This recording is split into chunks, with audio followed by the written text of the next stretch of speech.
자, 13번에 보겠습니다. 체포에 대한 설명으로 옳지 않은 거 고르라 그랬는데 정답은 1번이에요. 1번 답 체크해 보시고요. 자, 순찰 중이던 경찰관이 교통사고를 낸 차량이 도주하였다는 무전 연락을 받고 주변을 수색하다가 범퍼 파손 상태로 보아서 사고 차량으로 인정되는 그 차량에서 내리는 사람을 발견하고 준현행 범인으로 체포했어요. 이건 위법이 아니죠. 그죠? 자, 왜 그러냐면은 현재 범죄의 어떤 혐의점이 명백하죠. 그죠? 파손 상태, 부셔 먹었잖아. 그죠? 범퍼가 부서져 있고, 그죠? 지금, 어떤, 해당 사건과 범죄와 개연성이 농후한 거죠? 그죠? 자, 이런 사람을 갖다가 준현행범인으로 인정해서 체포했다는 것이 위법이 될 수가 없는 것이죠. 그래서 위법하다 X 거주시면 되겠습니다. 우리 판례도 그렇게 봤죠?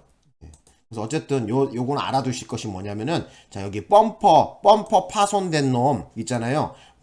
저기 체포한 거, 준현행범인으로 체포한 것은 위법이 아닙니다. X 걸으시면 돼요. 나머지도 보겠습니다. 자, 나머지 볼게요. 자, 동그라미 2번. 자, 경찰관이 시위에 참가한 6명의 조합원을 집회 및 시위에 관한 법률 위반 혐의로 현행범인 체포한 후 경찰서로 연행하였는데 그 과정에서 체포의 이유를 설명하지 않다가 조합원들의 항의를 받고 나서 1시간 후가 지난 후에 이유를 설명한 것은 위법하다. 그렇지, 맞는 얘기입니다. 야, 체포할 때 바로 얘기해줘야지. 피의사실의 요지 고지, 미란다 원칙이라 그러죠. 바로 얘기를 해줘야죠. 그죠? 우리 형사소송법에서는 몇 조에 규정하고 있니? 이런 거. 그죠? 거기다 모르시는 분은 적어놔. 200조 5에 규정하고 있단 말이야. 그래서 체포와 피의사실의 고지에서 검사 또는 사법경찰관은 피의자를 체포하는 경우에 피의사실의 요지, 체포의 이유와 변호인을 선임할 수 있음을 말하고 변명할 기회를 주어야 한다. 이렇게 나와 있잖아요. 또 요즘 또 경찰 지침으로 또 뭐가 내려왔어요? 그 체포구속적부심서 청구할 수 있다는 것도 알려주라 그랬단 말이에요. 그죠?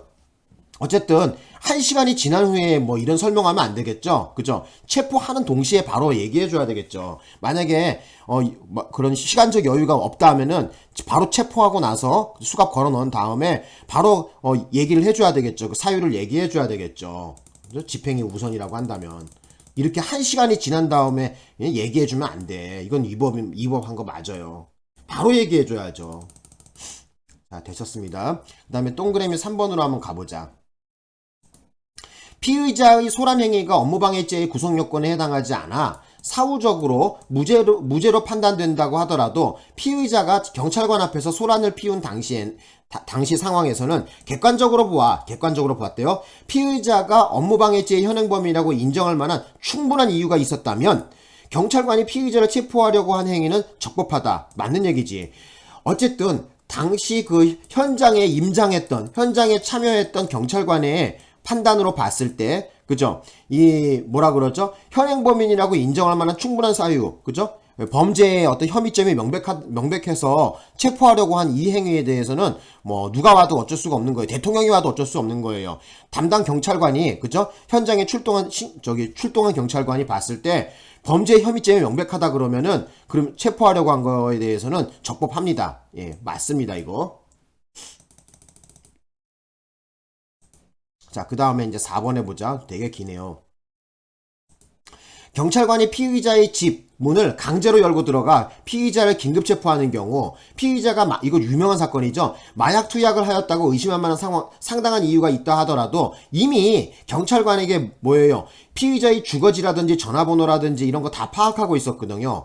그래서 이 경우에 여기 보시면은 당시 증거가 급속하게 소멸될 상황도 아니었다면 미리 체포영장을 받을 시간적 여유가 없었던 경우에 해당하지 않는다 그랬어요. 그래서 우리 대법원에서는 이런 경우에 지금 그 경찰관이 그 피의자에 대해서 주거도 알고 있어, 전화번호도 알고 있어, 이름도 알고 있어, 그죠? 그리고 당장에 지금 사건을 처리하지 않으면은, 그죠? 체포하지 않으면은 뭐 증거가 인멸될 이런 상황도 없다면은 긴급 체포에 해당한 요건을 갖추지 못한 거야. 쉽게 얘기하자면은 긴급 체포의 요건, 그러니까 긴급성이 떨어지고 또 판사로부터 영장을 받을 시간적 여유가 없다든지 이런 거에 해당하지가 않는다는 거야. 이런 경우에 좀 알아두셨으면 합니다. 요거 유명한 판례입니다. 그래서 여러분도 시험장 가셨는데 만약에 뭐 피의자의 뭐 주거지라든지 뭐 전화번호 알고 경찰이 모두 파악하고 있다 이 말 얘기 나오면은 꼭 좀 알아두실 것이 뭐냐면은 체포영장을 미리 체포영장을 받을 시간적 여유가 없었던 경우에 해당하지 않는다. 그러니까 쉽게 얘기하면 긴급 체포 요건은 갖추지 못했다. 요걸 좀 알고 계셨으면 합니다.